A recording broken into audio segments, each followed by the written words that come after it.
GK मस्ती MS में आप लोगों का फिर एक बार स्वागत है। भूगोल के अंतर्गत 2 टॉपिक कंप्लीट हो गए थे। आज तीसरा टॉपिक है पृथ्वी की आंतरिक संरचना।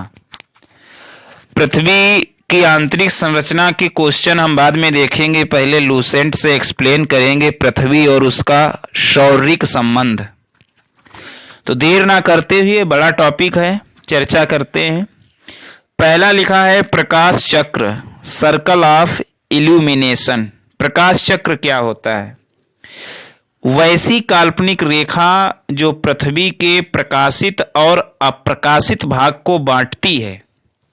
प्रकाशित और अप्रकाशित भाग को बांटती है, ऐसी काल्पनिक रेखा को प्रकाश चक्र कहते हैं।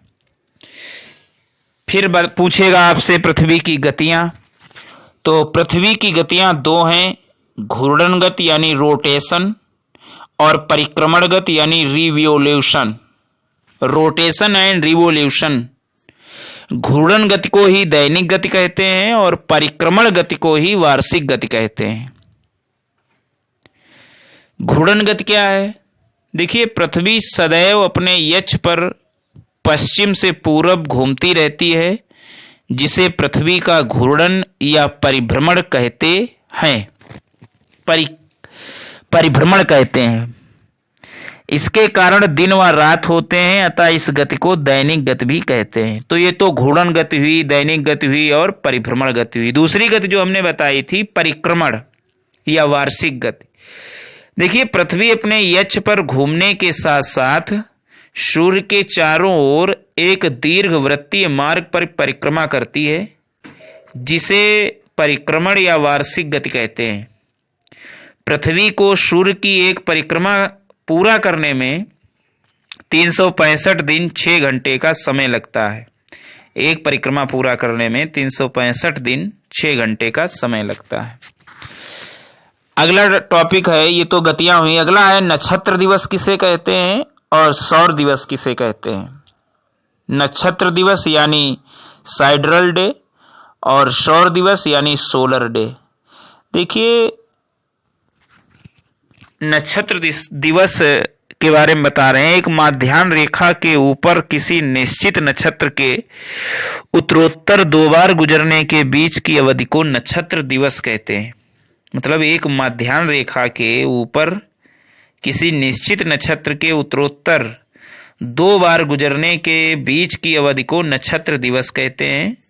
यह 23 घंटे व 56 मिनट की अवधि का होता है। नक्षत्र दिवस जो है 23 घंटे व 56 मिनट की अवधि का होता है। सौर दिवस, देखिए, जब सूर्य को गतिहीन मानकर पृथ्वी द्वारा उसके परिक्रमण की गणना दिवसों के रूप में की जाती है। जब सूर्य को गतिहीन मानकर, मतलब सूर्य में कोई गति ना होकर, ऐसा मानकर जब परिक्रमण की गणना दिवसों के रूप में की जाती है, तब सौर दिवस ज्ञात होता है और इसकी अवधि जो है पूरे 24 घंटे होती है। तो ये तो हुआ नक्षत्र दिवस और सौर दिवस। अगला है पॉइंट, अपने परिक्रमा पथ में पृथ्वी सूर्य के चारों ओर 29.8 किलोमीटर प्रति सेकेंड के वेग से चक्कर लगा रही है। 29.8 किलोमीटर प्रति सेकेंड हुआ। अच्छा, उपसौर और अपसौर क्या होता है? यानी पेरीहीलियन और एफीहीलियन क्या होता है? देखिए, पेरीहीलियन PERIHELION, पेरीहीलियन यानी उपसौर। पृथ्वी सूर्य की परिक्रमा दीर्घवृत्तीय कक्षा में करती है, जिसके एक कोकस पर सूर्य होता है। एक कोकस पर सूर्य होता है। जब सूर्य पृथ्वी के अत्यधिक पास होती है या पृथ्वी सूर्य के अत्यधिक पास होती है, तो उसे उपसौर कहते हैं। ऐसी स्थिति 3 जनवरी को होती है। ऐसी स्थिति में पृथ्वी और सूर्य के बीच दूरी 14.70 करोड़ किलोमीटर होती है। 14.70 करोड़ किलोमीटर होती है। अपसौर यानी एफिलियन, APHELION, एफिलियन अपसौर। पृथ्वी जब सूर्य से अधिकतम दूरी पर होती है तो उसे अपसौर कहते हैं। ऐसी स्थिति 4 जुलाई को होती है। ऐसी स्थिति में पृथ्वी और सूर्य के बीच की दूरी 15.21 करोड़ किलोमीटर होती है। जब नज़दीक होती है तो 14.70 करोड़, और जब दूर होती है तो 15.21 करोड़। अगला है एप्साइड रेखा। देखिए, उपसौरिक एवं अपसौरिक को मिलाने वाली काल्पनिक रेखा। उपसौरिक मतलब जो उपसौरिक और अपसौरिक को मिलाने वाली काल्पनिक रेखा सूर्य के केंद्र से गुजरती है, इसे ही एप्साइड रेखा कहते हैं। इसे ही एप्साइड रेखा कहते हैं। अच्छा, अक्षांश लैटिट्यूड, LATITUD, लैटिट्यूड यानी अक्षांश। अक्षांश किसे कहते हैं? देखिए, विषुवत वृत्त से उत्तर या दक्षिण दिशा में स्थित किसी स्थान की कोणीय दूरी को अक्षांश कहते हैं। विषुवत वृत्त से उत्तर एवं दक्षिण दिशा में स्थित किसी स्थान की कोणीय दूरी को अक्षांश कहते हैं। यह कोण पृथ्वी के केंद्र पर बनता है। इसे विषुवत वृत्त से दोनों ओर अंशों में मापा जाता है। इसे विषुवत वृत्त से दोनों ओर अंशों में मापा जाता है। विषुवत वृत्त 0 अंश के अक्षांश को प्रदर्शित करता है। विषुवत वृत्त की उत्तरी एवं दक्षिणी दिशा में 1 अंश के अंतराल से खींचे जाने पर 90 अक्षांश वृत्त होते हैं। यानी किसी भी स्थान का अक्षांश 90 अंश से अधिक नहीं हो सकता। विषुवत वृत्त के उत्तरी भाग को उत्तरी गोलार्ध और दक्षिणी भाग को दक्षिणी गोलार्ध कहते हैं। 1 अंश बराबर 60 मिनट या 1 मिनट बराबर 60 सेकेंड है, उत्तरी गोलार्ध और दक्षिणी गोलार्ध। अच्छा, अगला है टॉपिक आया है अक्षांश समांतर यानी पैरेलल ऑफ लैटिट्यूड।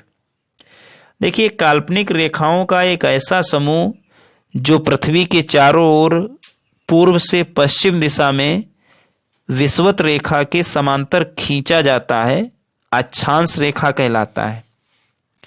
अथवा भूमध्य रेखा से एक समान कोणीय दूरी वाले स्थानों को, भूमध्य रेखा से एक समान कोणीय दूरी वाले स्थानों को मिलाने वाली रेखा को अक्षांश रेखा कहते हैं। भूमध्य रेखा 0 अंश की अक्षांश रेखा है, अतः इस पर स्थित सभी स्थानों का अक्षांश 0 अंश होगा। भूमध्य रेखा के उत्तर में स्थित अक्षांश रेखाओं को उत्तरी अक्षांश रेखाएं तथा इसके दक्षिण में स्थित अक्षांश रेखाओं को दक्षिणी अक्षांश रेखाएं कहते हैं। 2 अक्षांश रेखाओं के मध्य की दूरी 111 किलोमीटर होती है। 2 अक्षांश रेखाओं के मध्य की दूरी 111 किलोमीटर होती है। आगे नोट में लिखा है कि यदि अक्षांश समांतरों को 1 अंश के अंतराल पर खींचते हैं तो उत्तरी एवं दक्षिणी दोनों गोलार्धों में 89 अक्षांश समांतर होंगे। मतलब समान जो है समांतर होंगे, 89 अक्षांश समांतर होंगे। इस प्रकार विषुवत वृत्त को लेकर अक्षांश समांतरों की कुल संख्या 189 होगी। 89 मतलब 179 होगी। मतलब वो तो 0 अंश हो गया, वैसे 180 होते अक्षांश समांतरों की कुल संख्या जो है 179 होगी। अगला पॉइंट लिखा है भूमध्य रेखा के उत्तर में। भूमध्य रेखा जो बीचों बीच में अक्षांश रेखा गोल गोल खींची है, तो उत्तर में भूमध्य रेखा के 23.5 डिग्री अक्षांश को कर्क रेखा कहते हैं और दक्षिण में 23.5 डिग्री अक्षांश को मकर रेखा कहते हैं। भूमध्य रेखा के उत्तर में 23.5 डिग्री अक्षांश को कर्क रेखा और दक्षिण में 23.5 डिग्री अक्षांश को मकर रेखा। भूमध्य रेखा के उत्तर में 66.5 डिग्री यानी 66.5 डिग्री अक्षांश को आर्कटिक वृत्त कहते हैं। 23.5 डिग्री उत्तर में कर्क रेखा और 66.5 डिग्री उत्तर में आर्कटिक वृत्त कहते हैं और दक्षिण में 66.5 डिग्री अक्षांश को अंटार्कटिक कहते हैं, अंटार्कटिक वृत्त कहते हैं। 23.5 उत्तर में कर्क रेखा, दक्षिण में मकर रेखा, 66.5 डिग्री उत्तर में आर्कटिक वृत्त और दक्षिण में अंटार्कटिक वृत्त। अब आता है कर्क रेखा किन किन देशों से होकर गुजरती है। बहुत अच्छा टॉपिक है। देखिए कर्क रेखा इन देशों से होकर गुजरती है: ताइवान, चीन, म्यांमार, बांग्लादेश, भारत, ओमान, संयुक्त अरब अमीरात, सऊदी अरब, मिस्र, लीबिया, नाइजर, अल्जीरिया, माली, मारितानिया, पश्चिम सहारा, बहामास एवं मैक्सिको। ताइवान, चीन, म्यांमार, बांग्लादेश, भारत, ओमान, संयुक्त अरब अमीरात, सऊदी अरब, मिस्र, लीबिया, नाइजर, अल्जीरिया, माली, मारितानिया, पश्चिमी सहारा, बहामास, मैक्सिको, है ना। 17 देशों से 17-18 देशों से होकर गुजरती है। ताइवान, चीन, म्यांमार, बांग्लादेश, भारत, ओमान, संयुक्त अरब अमीरात, सऊदी अरब, मिस्र, लीबिया, नाइजर, अल्जीरिया, माली, मारितानिया, पश्चिमी सहारा, बहामास एवं मैक्सिको। तो 1 2 3 4 5 6 7 8 9 10 11 12 13 14 15 16 17 देशों से होकर कर्क रेखा। मकर रेखा चिली से गुजरती है, अर्जेंटीना से, पाराग्वे से, ब्राजील से, नामीबिया से, बोत्सवाना से, दक्षिण अफ्रीका से, मोजाम्बिक से, मेडागास्कर से, ऑस्ट्रेलिया से। Chile, Argentina, Paraguay, Brazil, Namibia, Botswana, दक्षिण अफ्रीका, मोजाम्बिक, मेडागास्कर, ऑस्ट्रेलिया। 14 देशों से होकर मकर रेखा। Chile, Argentina, Paraguay, Brazil, Namibia, Botswana, दक्षिण अफ्रीका, मोजाम्बिक, मेडागास्कर, ऑस्ट्रेलिया। विषुवत रेखा से किन किन देशों से होकर गुजरती है विषुवत रेखा? Ecuador, Colombia, Brazil, Gabon, Congo गणराज्य, लोकतांत्रिक कांगो गणराज्य, Uganda, Kenya, Somalia, Maldives, Indonesia और Kiribati. Ecuador, Colombia, Brazil, Gabon, Congo गणराज्य, लोकतांत्रिक कांगो गणराज्य, Uganda, Kenya, Somalia, Maldives, Indonesia, Kiribati. तो ये हो गया विषुवत रेखा से गुजरने वाले। अब जो है नेक्स्ट टॉपिक जो है अगले में लेंगे, क्योंकि वीडियो बड़ा ना हो। Thanks for watching.